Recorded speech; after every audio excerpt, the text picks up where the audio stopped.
Chapter 17 police inquiry. Miss Ahana, मैं भी आपके साथ चलूंगा। डीएलएफ लेजर पार्क पहुंचने के बाद मैंने वहां से टैक्सी ले लूंगा, विजय ने कहा, क्योंकि उसे डर था कहीं रास्ते में अहाना के साथ दोबारा कोई घटना ना घट जाए। ठीक है, चलो चलते हैं। अहाना ने कार का डोर ओपन किया और ड्राइविंग सीट पर बैठ गई। अहाना को लेजर पार्क छोड़ने के बाद विजय अपने नगीना गांव आ चुका था। घर पहुंचने के बाद वो बैठ गया और आध्यात्मिक तरल की एक बोतल पीने के बाद शक्तियां बढ़ाने के लिए ट्रेनिंग करने लगा।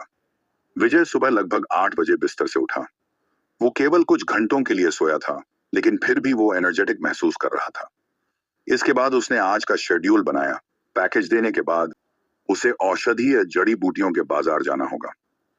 उसे आध्यात्मिक तरल के लिए कुछ और जड़ी बूटियों की जरूरत थी। इसके अलावा वजन घटाने, कामोद्दीपक और ब्यूटी क्रीम के लिए भी जड़ी बूटियां खरीदनी थी। और उसे अब दूसरी औषधि बनाने के लिए भी कुछ अन्य औषधीय जड़ी बूटियों को खरीदना था, जैसे कि स्वास्थ्य देखभाल और बालों के विकास के लिए औषधि। स्वास्थ्य देखभाल और बाल विकास औषधि, इन औषधि में बिजनेस पोटेंशियल होना जरूरी है। विजय ने घर से बाहर निकलते हुए सोचा। उसने सामने का गेट खोला और अपनी छोटी बी व्हीलर बाइक को धक्का दिया और बाहर निकल गया। उसने गेट बंद कर दिया और जैसे ही वो अपनी बाइक पर बैठने वाला था, उसने बगल के दरवाजे से एक तेज आवाज सुनी। अरे विजय, पैकेज फिर से डिलीवर करने जा रहे हो क्या? आवाज में उपहास और ताना छिपा हुआ था। विजय ने अपनी भौहें सिकोड़ी और मुड़कर देखा। उसने एक सुस्त अधेड़ उम्र की महिला को अपने घर से बाहर निकलते देखा। वह अपने हाथ में चावल का कटोरा पकड़े हुए उसे घृणा से देख रही थी। विजय ने आह भरी और अपनी किस्मत को कोसा। फिर मुड़ा और अपनी श्री व्हीलर बाइक को धक्का देकर सड़क की ओर जाने लगा। अरे बदतमीज लड़के, तुम्हारे शिष्टाचार कहाँ हैं? जब तुम अपने बड़ों से मिलते हो तो क्या तुम्हें उनका अभिवादन करना नहीं आता? हम्फा, तुम सच में बहुत बदतमीज हो। कोई शिष्टाचार नहीं, उसकी चाची तेज आवाज में उस पर चिल्लाई। मेरा राहुल तुमसे लाख गुना बेहतर है।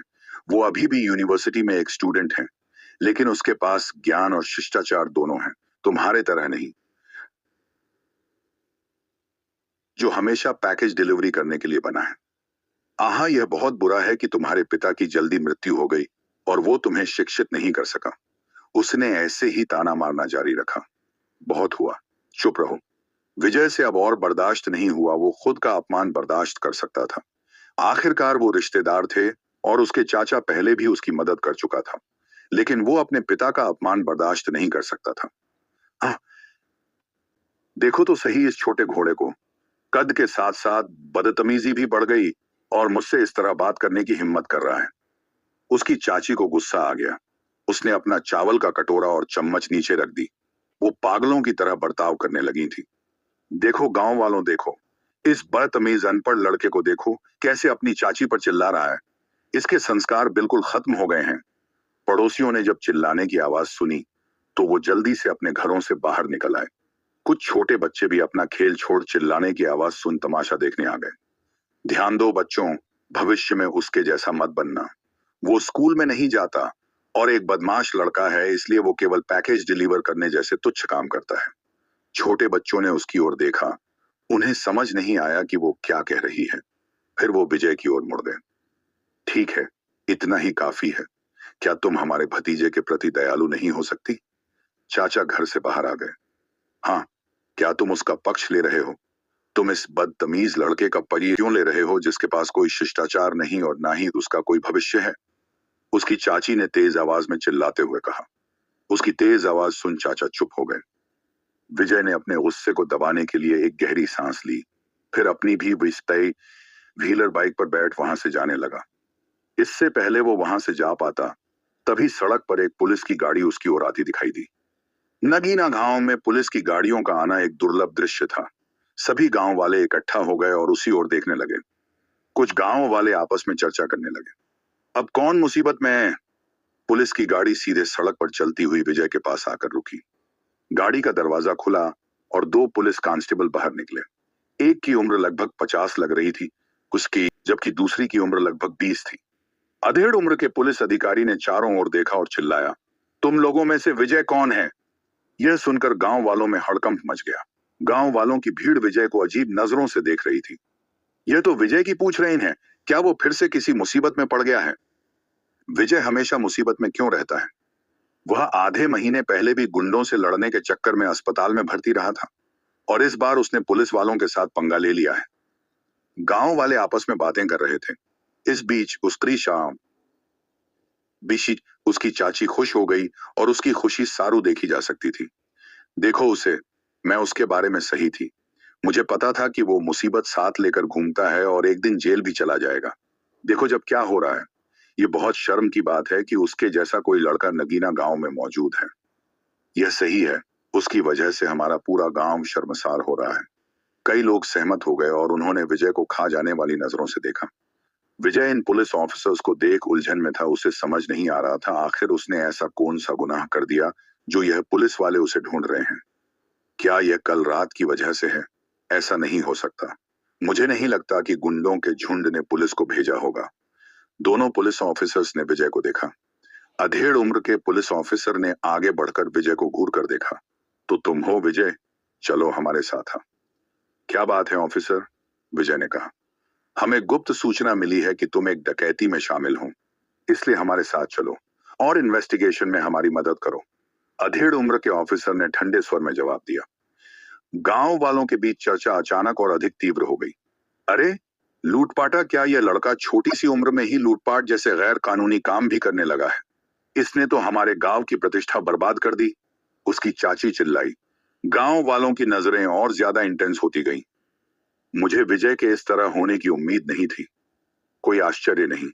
वो ऐसे काम करने लगा है। जब वो छोटा था तब उसके पिता की मृत्यु हो गई थी और उसकी देखभाल करने वाला कोई नहीं था।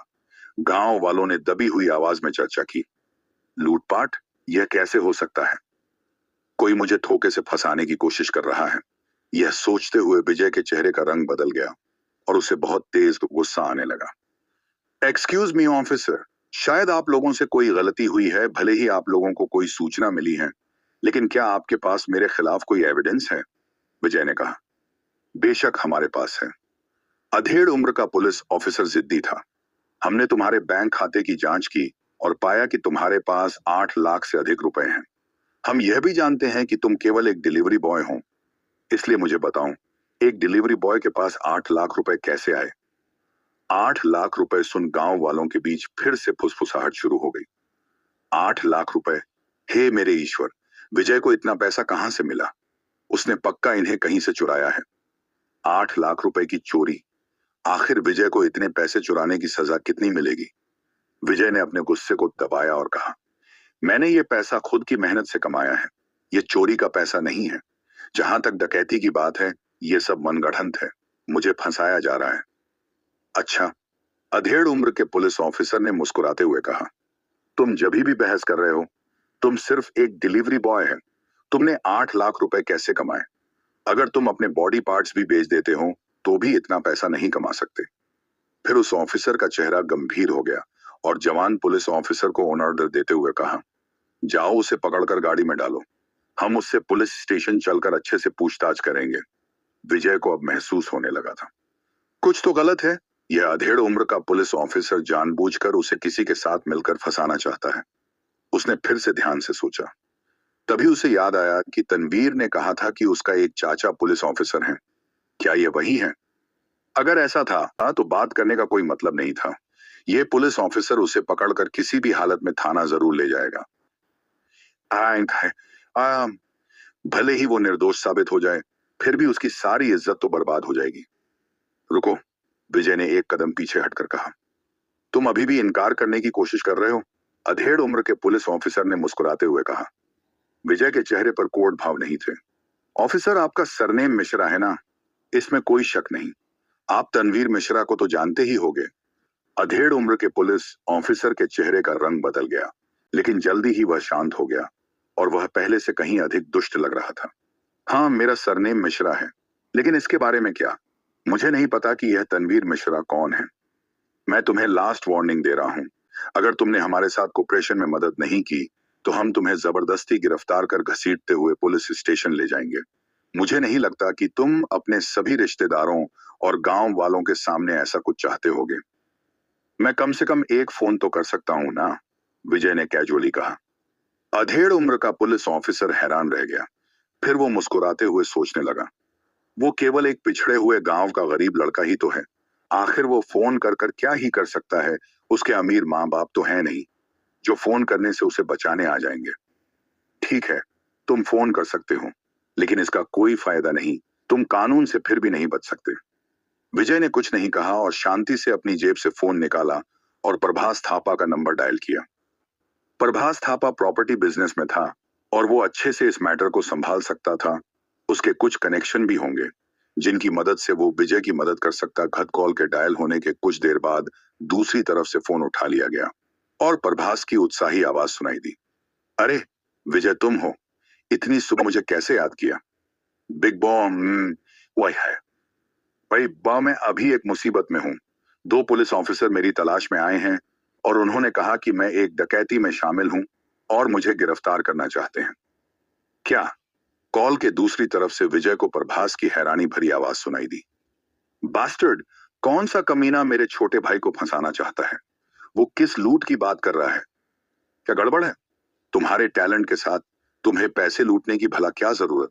उन्हें कोई गलत फहमी हुई है। क्या यह पुलिस ऑफिसर विजय को गिरफ्तार कर लेगा या फिर प्रभास थापा उसकी मदद करेगा? आखिर किया होने वाला है इस कहानी में आगे जानने के लिए बने रहे हमारी कहानी सुपर बिजनेस मैम के साथ सिर्फ और सिर्फ अब्दुल रहीम एक्सप्लेनर यूट्यूब चैनल पर। 24 VIPs entry in village. Big बॉ वो यह कहने पर अड़े हुए हैं कि मेरे बैंक अकाउंट में 8 लाख रुपए चोरी का पैसा है, विजय ने कहा। क्या? चोरी का पैसा? धिक्कार है। क्या ये दोनों पुलिस ऑफिसर्स अंधे हैं? वो क्या ट्रांजैक्शन रिकॉर्ड का पता नहीं लगा सकते हैं? ठीक है, मैं समझ गया। वो तुम्हें फंसा रहे हैं। प्रभास समझ गया था आखिर वहां हो क्या रहा है। घबराओ मत विजय, तुम उनके साथ मत जाओ, बस उन्हें अपना फोन दो, प्रभास ने कहा। विजय समझ गया, फिर फोन पुलिस ऑफिसर को दे दिया। अधेड़ उम्र के पुलिस ऑफिसर ने हैरान होते हुए अपनी भौहें हिला दी, लेकिन फिर भी विजय से फोन ले लिया। हेलो, कौन? दूसरी तरफ से प्रभास ने पूछा। तुम जो कोई भी हो, मैं तुम्हें बता दूं, यह एक गंभीर अपराध का मामला है। मैंने उसे पूछताछ के लिए पुलिस स्टेशन ले जा रहा हूं। पुलिस ऑफिसर ने फोन पर अपनी धौंस जमाते हुए लगभग चिल्लाकर कहा। मैं प्रभास थापा बोल रहा हूं। क्या तुम नहीं जानते कि प्रभास थापा कौन है? तुम कौन हो? मुझे अपना नाम बताओ। प्रभास ने फोन पर उस पुलिस ऑफिसर को फटकारते हुए पूछा। अधेड़ उम्र का पुलिस ऑफिसर उलझन में था। प्रभास थापा नाम पहचाना सा लग रहा था। आप कौन से प्रभास थापा है? डेमिट, पूरे नूह जिले में कितने प्रभास थापा है जिनके पास खरबों की प्रॉपर्टी है? कभी ऐसे प्रभास थापा के बारे में सुना है? अधेड़ उम्र का पुलिस ऑफिसर कांप उठा और पसीने से भीग गया। प्रभास थापा खरबों की प्रॉपर्टी का मालिक, उसे कैसे पता नहीं होता कि वह कौन है? तो पूरे नूह जिले के सबसे अमीर लोगों में से एक था। अगर वह पुलिस ऑफिसर ड्यूटी पर होता और वास्तव में कोई सीरियस क्राइम होता तो उसे कोई नहीं चमका सकता था, लेकिन वो तो ऑफ ड्यूटी इस लड़के को डराने आया था और उसका नाम पूरे गांव में खराब करना चाहता था। प्रभास का नाम सुनते ही उसका चेहरा पीला पड़ गया था और उसका दिल लगभग धड़कना बंद हो गया था। दमिट, देश के टॉप बिजनेसमैन के साथ इस गरीब लड़के का क्या संबंध है? मुझे लगा कि वो बस फोन का टाइम पास कर रहा है। अगर प्रभास जी ने कमिश्नर को फोन कर दिया तो मेरी जॉब खतरे में पड़ जाएगी। उसने अपना थूक निगला और माथे से ठंडा पसीना पूछने के लिए अपना दूसरा हाथ उठाया। आप सच में मिस्टर प्रभास थापा हैं? मुझे माफ कर दो मिस्टर थापा, यह बस एक गलतफहमी थी, उसने कांपती हुई आवाज में कहा। रालता महमी, क्या तुम मुझे पागल समझ रहे हो? तुम बस वहां रुको, मैं आ रहा हूं। भागने के बारे में सोचना भी मत। प्रभास ने बोलना बंद किया और फोन काट दिया। अधेड़ उम्र के पुलिस ऑफिसर का चेहरा पीला पड़ गया और फोन पकड़े उसका हाथ कांपने लगा था। वो अपने दिल में तनवीर को कोसने लगा जो उसके कहने पर यहां आया था। तनवीर, बेवकूफ लड़के, तुमने मुझसे कहा था कि यह लड़का बस एक गरीब फटीचर है जिसे धमकाकर साथ ले जाने में मुझे कोई परेशानी नहीं होगी, लेकिन इसकी तो टॉप बिजनेसमैन प्रभास थापा के साथ अच्छी जान पहचान है। फिर यह एक आसान टारगेट कैसे हुआ? अगर वो यहाँ आ गया तो मेरी सारी पोल खुल जाएगी और मेरी जॉब भी खतरे में पड़ जाएगी। तनवीर के अंकल को अब ऐसा महसूस हो रहा था जैसे उसने खुद ही कुल्हाड़ी पर पैर मार लिया हो। उसके पीछे खड़ा यंग पुलिस ऑफिसर भी चिंतित दिख रहा था। वो समझ गया कि कुछ तो गड़बड़ है, जो रोहन जी के डर से पसीने छूट रहे थे। तनवीर, छोटे भाई, भाई विजय, रोहन मिश्रा ने जबरदस्ती मुस्कुराते हुए कहा और विजय को उसका फोन दे दिया। कौन है तुम्हारा भाई? विजय का चेहरा ठंडा था। तनवीर का अंकल रोहन मिश्रा बस खिसियाकर मुस्कुराने के अलावा कुछ नहीं कर सका। उसका चेहरा डर से पीला पड़ता जा रहा था। क्या आपसे मिस्टर प्रभास ने नहीं कहा कि आप उनका यहीं पर इंतजार करना, इसलिए बस उनके आने का इंतजार करो? विजय ने ठंडे स्वर में कहा। फिर वो शांति से अपनी 3 व्हीलर बाइक पर बैठ इंतजार करने लगा। 3 व्हीलर बाइक पर बैठ इंतजार करने लगा। वाह, ये कारें कितनी सुंदर हैं। उनमें से प्रत्येक की कीमत लाखों की होनी चाहिए। क्या लाखों की? लाखों की नहीं बल्कि करोड़ों की। आखिर इतनी महंगी गाड़ियां हमारे गांव में क्यों आ रही हैं? हमारे नगीना गांव में ऐसा कौन आ गया जिसकी वजह से यह सभी अमीर लोग यहाँ आ रहे हैं? सभी गांव वाले असमंजस में पड़ गए। नगीना गांव पहाड़ के किनारे एक छोटा सा गांव था। इस जगह पर शायद ही कभी कोई अजनबी आता था, लेकिन आज तो उन्होंने पहले एक पुलिस कार, फिर लग्जरी कारों का काफिला आते हुए देखा।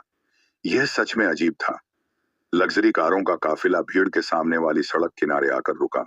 सभी कारों के दरवाजे खुले और उनमें से कुछ लोग बाहर निकले। उनमें से प्रत्येक ने साफ सुथरे महंगे कपड़े पहने हुए थे और उनकी आभा उनकी अमीरी को दर्शा रही थी। लगभग पूरा नगीना गांव वहां इकट्ठा हो गया था। ओह वाह, वो सभी बड़े लोग हैं। वो सब यहाँ क्यों हैं? मुझे क्या पता, शायद उन लोगों को यहाँ जमीन खरीदनी है और वो यहाँ एक कारखाना बनाना चाहते हैं। लोगों की फुसफुसाने की आवाजें और अधिक उत्तेजित हो गईं। वो विजय के साथ इस मुद्दे के बारे में लगभग भूल गए। उन्होंने कभी नहीं सोचा होगा कि ये दोनों घटनाएं एक दूसरे से जुड़ी भी हो सकती हैं। इस समय वो सभी अमीर आदमी विजय की ओर बढ़े और उसको ग्रीट करने लगे। हे विजय, परेशान मत हो, तुम्हारा बड़ा भाई प्रभास आ गया। संजय और शंकर को भी खबर मिली कि तुम किसी मुसीबत में हो, तो यह दोनों भी दौड़े दौड़े यहाँ चले आए। प्रभास ने बड़ी बड़ी चालों से उसकी ओर बढ़ते हुए कहा, चिंता मत करो विजय, तुम्हारे बड़े भाई तुम्हारे साथ खड़े हैं। डैमिट, मेरे छोटे भाई विजय के साथ खिलवाड़ करने की हिम्मत किसने की? मैं सुनिश्चित करूंगा कि उसे कहीं का नहीं छोड़ी। मिस्टर संजय, मिस्टर शंकर और मिस्टर मोहन सभी प्रभास के पीछे थे। उनके साथ कुछ अनजान लोग भी थे जिन्हें विजय नहीं पहचानता था, लेकिन वो पहली नजर में बता सकता था कि वो भी शक्तिशाली अमीर आदमी थे। वो सभी लोग जल्दी से चलते हुए विजय के पास आकर खड़े हो गए। गांव के सभी लोग दंग रह गए। उन सभी के चेहरे पर घबराहट और हैरानी के भाव थे। ओह माय गॉड, क्या मेरी आंखें धोखा खा रही हैं? विजय इन सब लोगों को जानता है? यह कैसे हो सकता है? वो खुद को विजय का बड़ा भाई कह रहे हैं। गांव वालों की बीखने चिल्लाने की आवाज हर तरफ सुनाई दे रही थी। उसकी चाची वहां खड़ी थी, लेकिन उसके मुंह से एक शब्द नहीं निकल रहा था, जैसे उसने कोई मौन व्रत रख रखा हो। उसकी गोल आंखें फटी हुई थी, उसका मुंह फटा हुआ था, चाहे उसमें कोई अंडा रख दे। क्या ये विजय एक बदमाश नाकारा लड़का नहीं है? क्या वो हमेशा से एक डिलीवरी बॉय नहीं था? वो इतने सारे अमीर लोगों से कैसे परिचित है? उसकी नजरों में विजय कचरे का एक बेकार टुकड़ा था। परिचित शायद गलत शब्द था। वो पहले से ही एक दूसरे को भाई कहकर बुलाते थे। उसकी चाची को घोड़ा चक्कर आने लगा। वह सोच रही थी कि क्या वो सपना देख रही है। दोनों पुलिस ऑफिसर्स भी आश्चर्यचकित थे। यह जितने भी आदमी थे सभी के सभी प्रसिद्ध और सम्मानित लोग थे, जिन्हें किसी खास मौके पर ही साथ देखा जा सकता था। लेकिन वो आज सभी एक गांव में इकट्ठा थे और एक बच्चे के साथ खुलकर बातचीत कर रहे थे, और यहाँ तक कि एक दूसरे को भाई भी कह रहे थे। तनवीर का अंकल रोहन मिश्रा यह देखने के लिए अपने चेहरे पर जोरदार थप्पड़ मारना चाहता था कि क्या वो कहीं कोई सपना तो नहीं देख रहा था, वरना ऐसा हास्यास्पद दृश्य कैसे देखा जा सकता था। उसका चेहरा पीला और पीला पड़ता जा रहा था। उसके पैर डर से कांप रहे थे। यो अब तक समझ चुका था कि उसका करियर अब बिल्कुल खत्म है। Big bro Prabhas, big bro Sanjay. Vijay ने एक एक करके उनको ग्रीट किया। चेक्स जो आप लोग मेरी मदद करने के लिए यहाँ आए। अरे ये कोई बड़ी बात नहीं है। जो भी हमारे छोटे भाई को धमकाने की हिम्मत करेगा, उससे पहले हमारा सामना करना होगा। प्रभास ने छाती पर थप्पड़ मारते हुए गुस्से में कहा। उसने मुड़कर दोनों पुलिस ऑफिसर्स को गुस्से भरी नजरों से देखा।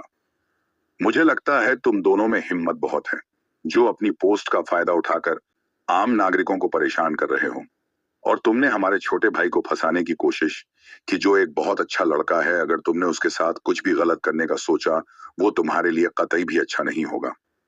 मैंने इस मामले के बारे में पूछने के लिए पहले ही कमिश्नर से फोन पर बात कर ली है। उन्होंने मुझे बताया, विजय के खिलाफ ऐसा कोई केस दर्ज नहीं है। उसके बैंक अकाउंट में जो 8 लाख रुपए हैं, वो हमने ही उसे दिए थे। अब यहाँ से दफा हो जाओ और अपने खिलाफ एक्शन के लिए तैयार हो जाओ।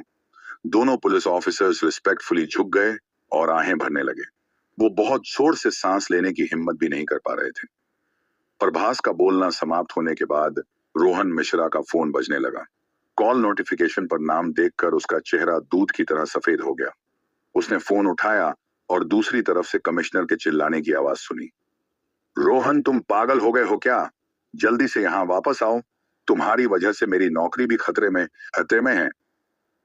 ओके ओके सरा, रोहन ने जल्दबाजी में सिर हिलाते हुए कहा और अपने माथे से पसीना पूछने लगा। कमिश्नर के कॉल कट करने के बाद दोनों पुलिस ऑफिसर्स पुलिस कार में बैठ वहां से चुपचाप निकल गए। गांव वालों को अब एहसास हुआ कि क्या हो रहा था। ओह, तो विजय को फंसाया गया था। ये दोनों पुलिस ऑफिसर बुरे लोग थे। मुझे पहले से ही पता था। विजय एक अच्छा बच्चा है। कोई क्यों सोचेगा कि वह चोर है? उसे फंसाया जा रहा था। ओह, क्या तुम देख नहीं पा रहे? विजय पहले से बहुत ज्यादा बदल चुका है। वो कई बड़े बड़े लोगों को जानता है। नगीना गांव के लिए यह एक सम्मान की बात है। गांव वालों ने तुरंत अपनी आवाज बदल दी और विजय की तारीफों के पुल बांधने लगे। गांव वालों के मुंह से विजय की तारीफ सुन उसकी चाची का चेहरा पीला पड़ गया। उसे अच्छा नहीं लग रहा था। आखिर विजय अब तनवीर के साथ किया करने वाला था जो उसने यह गंदा खेल खेला था। क्या विजय की चाची और सभी गांव वालों का उसके लिए नजरिया बदलेगा? आखिर क्या होगा इस कहानी का अगला पड़ाव? जानने के लिए बने रहे हमारी कहानी सुपर बिजनेसमैन के साथ सिर्फ अब्दुल रहीम एक्सप्लेनर यूट्यूब चैनल पर।